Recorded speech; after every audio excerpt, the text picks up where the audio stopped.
कागल तालुक्यातील करनूर येथे मोबाईलवर व्हायरल झालेल्या एका आक्षेपार्ह पोस्टमुळे गुरुवारी सायंकाळी 2 गटात जोरदार दंगल झाली। या घटनेनंतर गावात तणावाचं वातावरण निर्माण झालं होतं।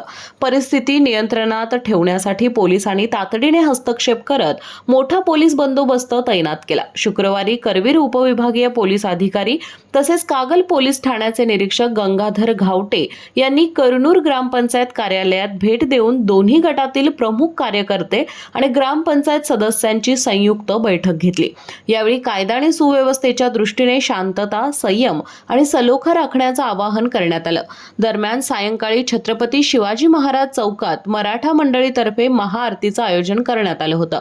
या पार्श्वभूमीवर कोणताही अनुचित प्रकार घडू नये यासाठी करनूर गावात मोठ्या प्रमाणात पोलीस फौज फाटा तैनात करण्यात आला होता।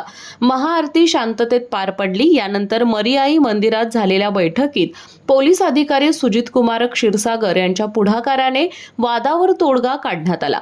गाव पातळीवरच हा विषय एकोप्याने मिटवावा, कोणत्याही अफवा किंवा सोशल मीडियावरील संदेशांना बळी पडू नये असं आवाहन त्यांनी दोन्ही समाजातील प्रमुखांना केलं। गुरुवारी रात्री उशिरापर्यंत पोलिसांनी गावात ठाण मांडून परिस्थितीवर लक्ष ठेवलं होतं। कागल पोलीस ठाण्याच्या परिसरातही कार्यकर्त्यांची मोठी गर्दी झाली होती।